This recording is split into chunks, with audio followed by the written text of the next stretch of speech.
देखिए, सफलता का कोई भी शॉर्टकट नहीं होता। इसके लिए आपको कड़ी मेहनत और हार्ड वर्क करनी पड़ती है। देखिए, होता क्या है कि 2 तरह के बच्चे होते हैं। एक क्या होता है कि वो सोचते हैं कि कुछ इंपॉर्टेंट चीज़ें पढ़ लें और एग्ज़ाम में सक्सेस हो जाएँ। तो होता क्या है, देखिए हाई स्कूल, इंटर में तो मान लीजिए आप जो है इंपॉर्टेंट चीज़ें पढ़ के पास हो सकते हैं। लेकिन ये कॉम्पिटिशन है, देखिए यहाँ पर आप कॉम्पिटिशन की तैयारी कर रहे हैं और यहाँ पर क्या होता है कि स्कोर हाईएस्ट लाना होता है। वहाँ पर केवल पास होना है तो 33% नंबर आपको जो मिल जाएँगे तभी पास हो जाएँगे। लेकिन यहाँ पे तो कॉम्पिटिशन इतना बढ़ गया है कि आपको कम से कम 99% नंबर का जो है स्कोर कार का टारगेट रखना पड़ेगा। तब जाके आप कहीं जो है 90-92% नंबर ला पाएँगे। तो यहाँ पे जो है मेरिट लिस्ट में आने के लिए आपको जो है कंप्लीट स्टडी करना पड़ेगा, यानी कि पूरे सिलेबस को जो है पूरे डिटेल में पढ़ना पड़ेगा। यहाँ पे इम्पोर्टेंट चीज़ें और शॉर्टकट अपनाने से जो है आपको कोई भी सफलता प्राप्त नहीं होने वाली है। तो इसीलिए मैं बार-बार आपको कहता हूँ कि कंप्लीट जो सिलेबस है किसी भी एग्ज़ाम का उसको पूरा पढ़िए। उससे संबंधित प्रीवियस ईयर के क्वेश्चन पेपर जो है उसको सॉल्व कीजिए, तब जाके आपको जो है किसी का बाप भी सफल होने से रोक नहीं पाएगा। तो ये काम आप आज से ही करना स्टार्ट कर दीजिए अगर आपने शुरू नहीं किया तो।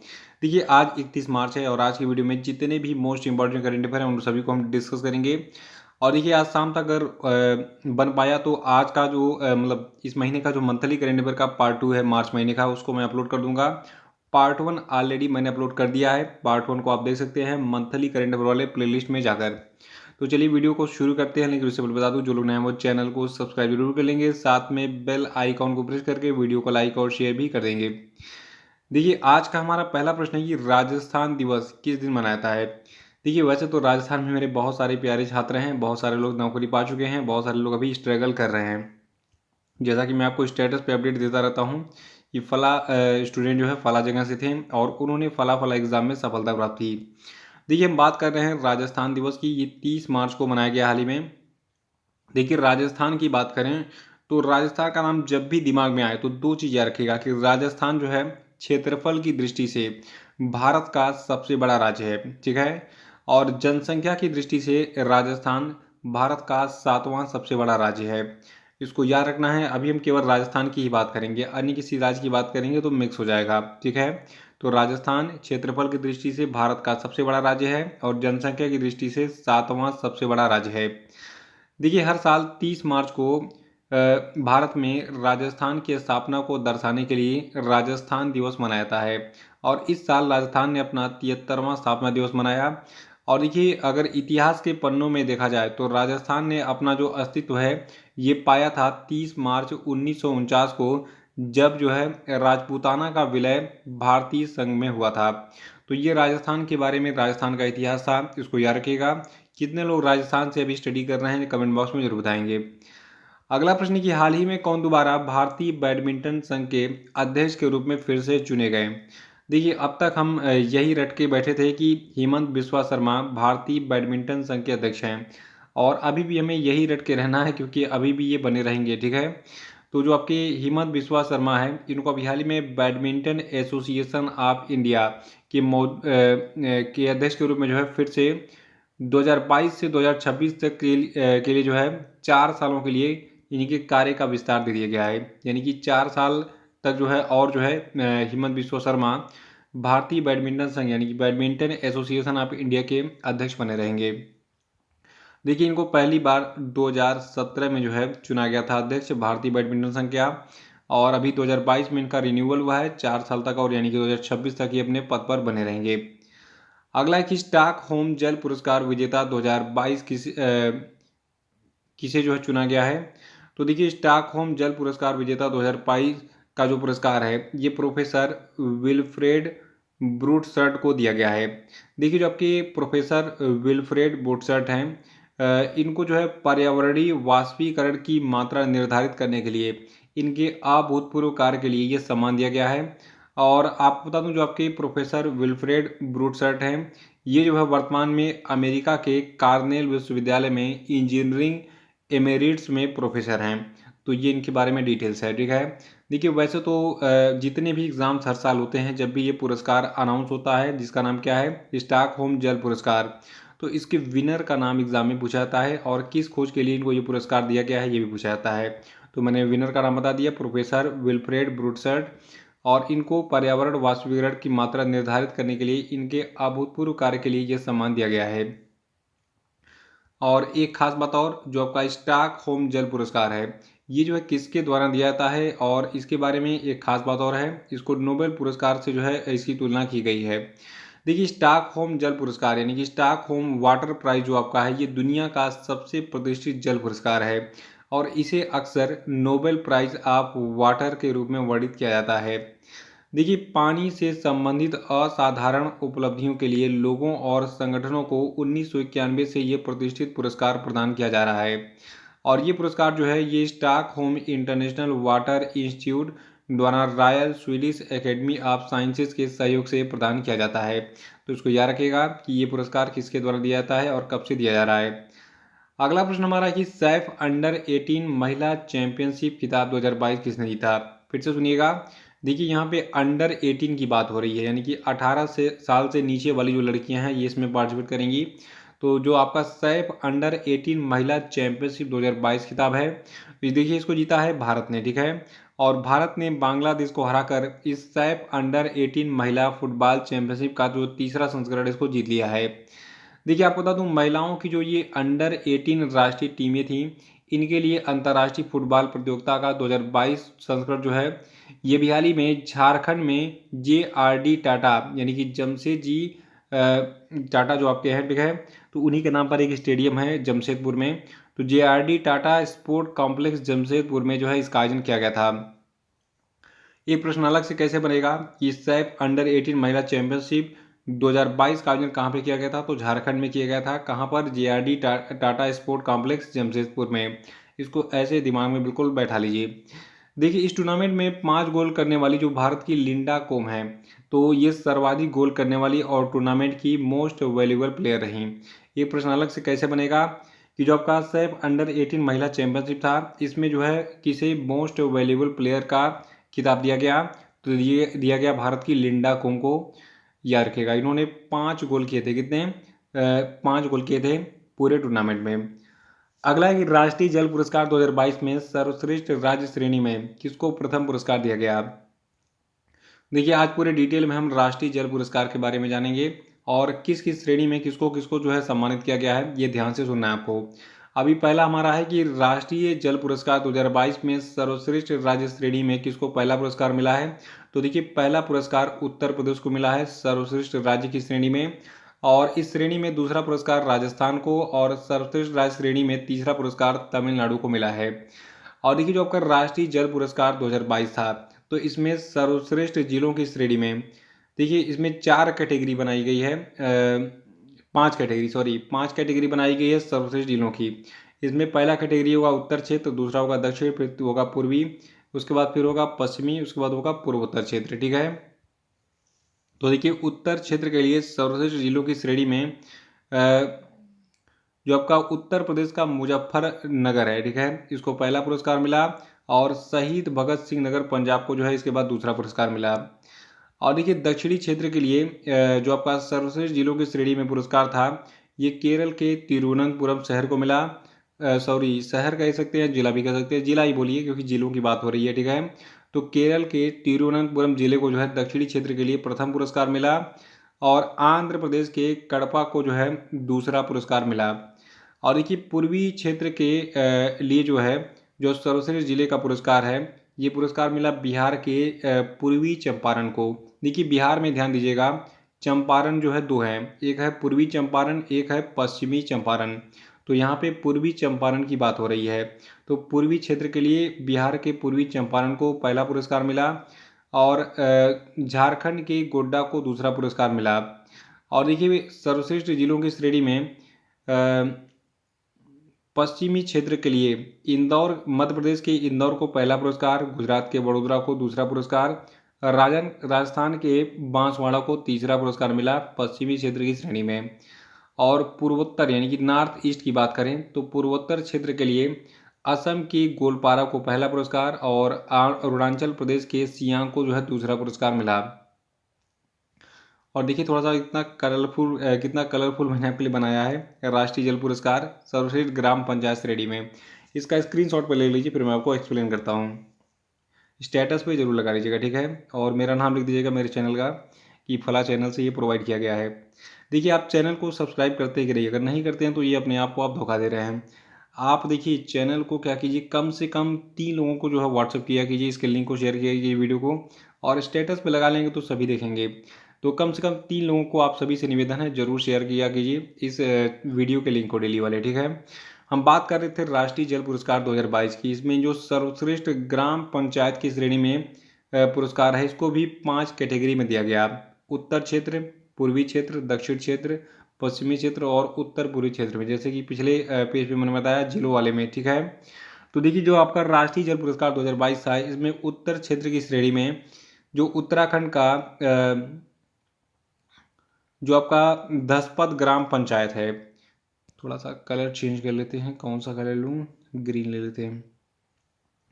देखिए जो उत्तराखंड में अल्मोड़ा जिला है वहाँ पे एक गांव है धसपत, ठीक है। तो इस ग्राम पंचायत को पहला पुरस्कार मिला।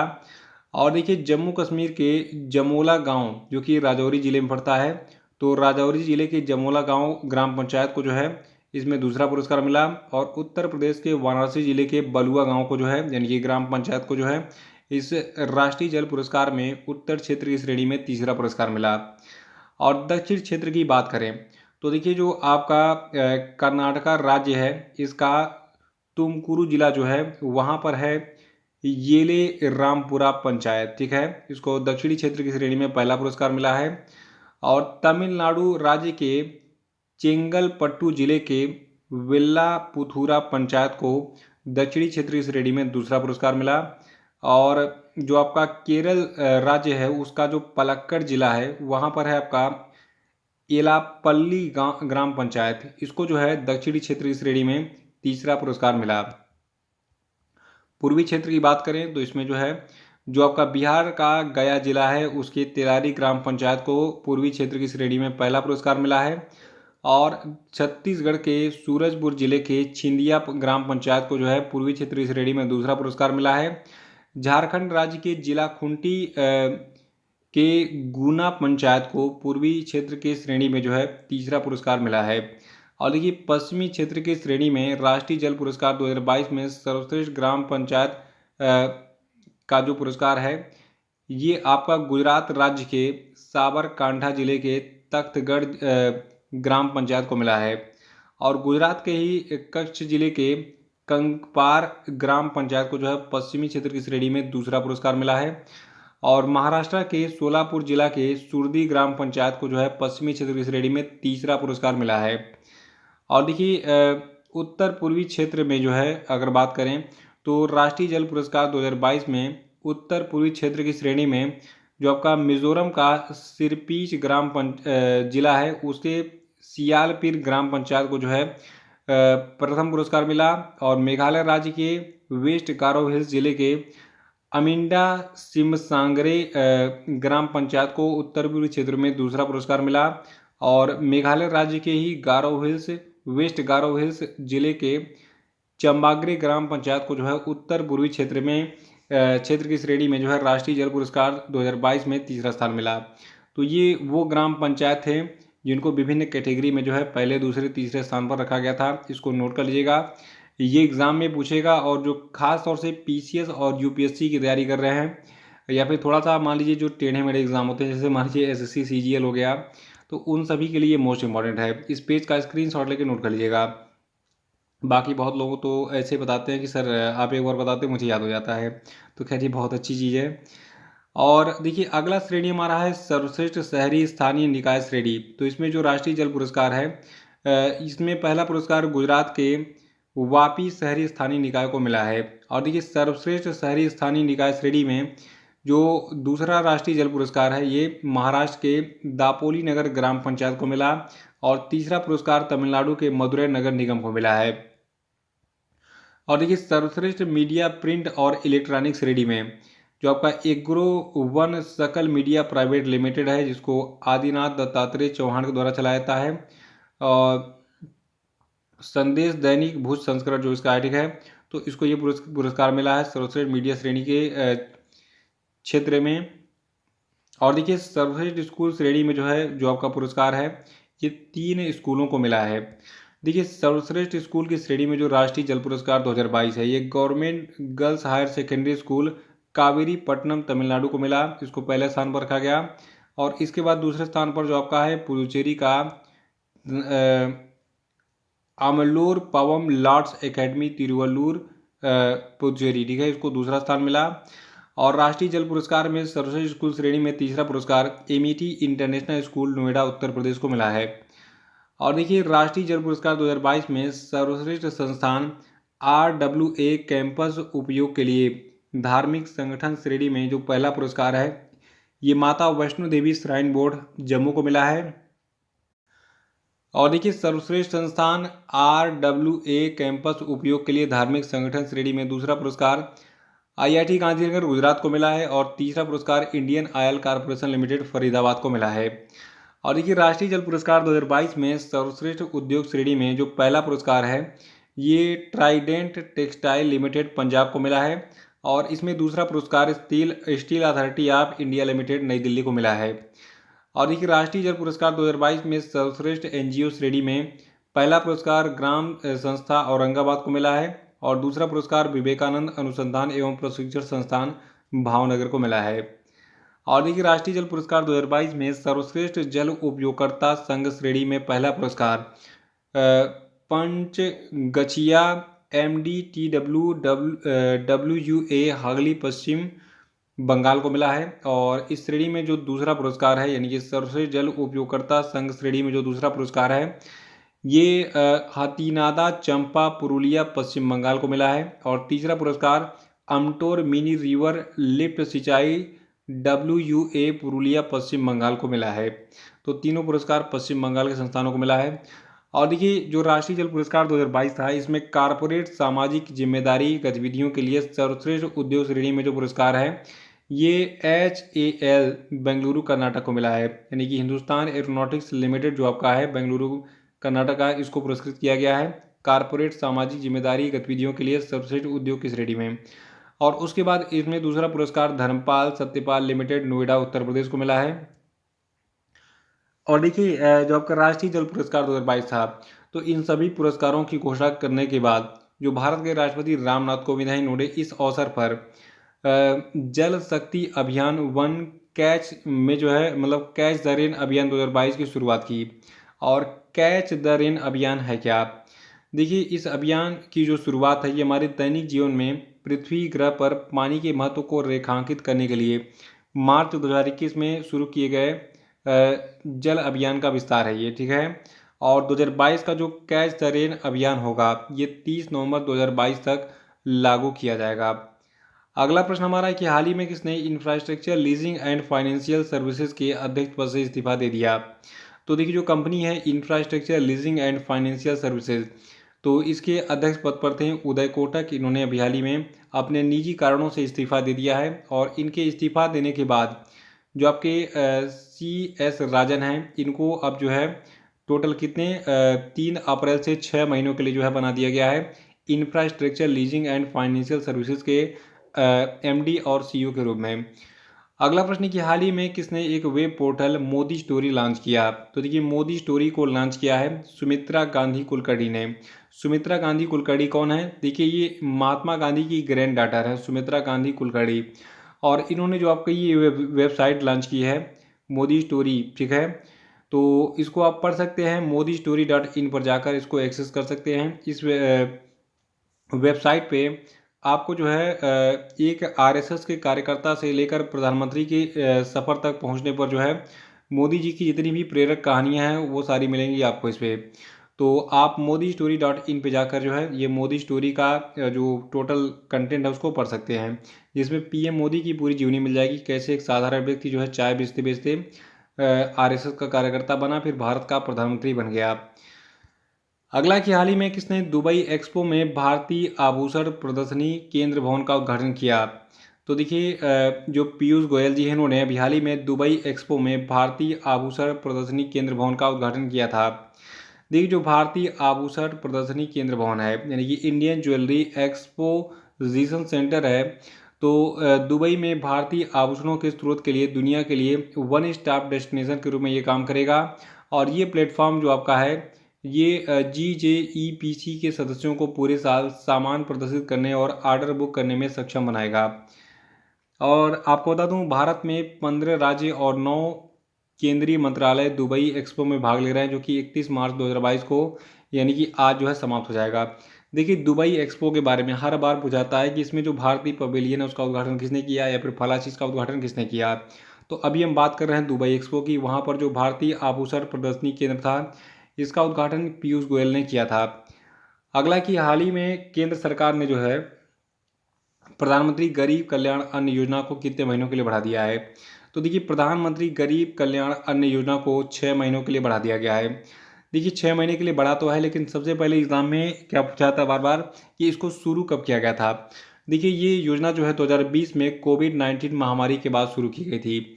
और जो आपका प्रधानमंत्री गरीब कल्याण अन्न योजना है, इसके तहत देश के 80 करोड़ लोगों को मुफ्त राशन की सुविधा मिलती है। और इसके लिए आपके पास राशन कार्ड होना ज़रूरी है, तभी आपको अनाज मिलेगा। और इस योजना के तहत राशन कार्ड धारकों को घर के प्रत्येक व्यक्ति के हिसाब से 5 किलो गेहूं या 5 किलो चावल मिलता है।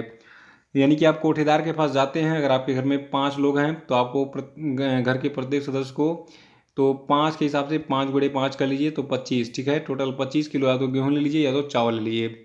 वैसे अगर बात करें, अगर 80 करोड़ लोगों को मुफ्त राशन मिल रहा है तो सीधे सीधे 8 बजे 40 हो गया आपका, ठीक है। तो ले दे के मतलब बहुत ज़्यादा राशन का जो है वितरण किया जा रहा है। मतलब 400 करोड़ हो गया आपका, ठीक है। तो 400 करोड़ किलो राशन जो है हर महीने वितरित हो रहा है कि इसके द्वारा, इस प्रधानमंत्री गरीब कल्याण अन्न योजना के द्वारा। तो बहुत बड़ा अमाउंट है। भारत के पास इतना अनाज आ कहाँ से रहा है कि हर महीने जो है 400 करोड़ किलो जो है मुफ्त राशन दिया जा रहा है 80 करोड़ लोगों को। अगला है कि हाल ही में असम और किस राज्य के बीच में 50 सालों से जारी सीमा विवाद सुलझ गया है। तो देखिए, असम और मेघालय के बीच में जो सीमा विवाद था ये 50 सालों से चल रहा था और ये 12 जगहों पर सीमा विवाद था। और इनमें से 12 में से 6 जगहों का विवाद खत्म हो गया है। अब दूसरा चरण जो होगा, समझो इसमें जो है कुछ समझौते होंगे, इसके तहत जो है जो 6 जगह हैं इन पर भी जल्दी ही विवाद समाप्त हो जाएगा। देखिए, विवाद वाले प्रश्नों को मत छोड़ा कीजिए। एग्जाम में जो है अगर आप प्रीवियस ईयर पेपर का प्रश्न देखें, क्वेश्चन पेपर देखेंगे तो ऐसे प्रश्नों की भरमार आपको मिल जाएगी। तो याद रखिएगा, मेघालय और असम का जो 50 सालों का विवाद था जो कि 12 जगहों पे था, इनमें से 6 जगह का विवाद सलट गया है, 6 जगहों पे विवाद बचा है, ये भी जल्दी सलट जाएगा। तो ये थे आपके आज के सभी धमाकेदार प्रश्न और अब हम बात करेंगे आज के सभी क्वेश्चन पे। देखिए, आज के क्वेश्चन का पहला प्रश्न है कि भारत में नेपाल के नए राजदूत कौन बने, बताइए। नहीं पता तो कल का वीडियो देख लीजिए, मैं तो खुद नेपाल गया था और मुझे पता भी है। और मैं जल्दी आपके लिए एक डॉक्यूमेंट्री बनाने वाला हूँ लुम्बिनी पे, ठीक है। अब मैं नेपाल के लुम्बिनी में जाऊँगा, वहाँ पे मैं आपको बताऊँगा कि गौतम बुद्ध का जन्म कहाँ पे हुआ था। सारी चीज़ें मैं आपको दिखाऊँगा, आप घर बैठे जो है पूरे लुम्बिनी का लुत्फ ले सकेंगे। और फिर बाद में कुशीनगर के बारे में बताऊँगा मैं आपको। देखिए, दूसरा प्रश्न आपके लिए कि टाटा कंसल्टेंसी सर्विसेज ने किसे अगले 5 वर्षों के लिए एमडी और सीईओ के रूप में नियुक्त किया है, बताइए। और तीसरा कि अंतर्राष्ट्रीय श्रम संगठन के नए महानिदेशक कौन नियुक्त किए गए हैं, बताइए। चौथा कि हाल ही में राष्ट्रपति रामनाथ कोविंद ने गुजरात के जामनगर में भारतीय नौसेना के किस जहाज को प्रतिष्ठित प्रेसिडेंट कलर सम्मान प्रदान किया, बताइए। पांचवा कि हाल ही में किस स्थान पर ईशान मंथन महोत्सव आयोजित किया गया, बताइए।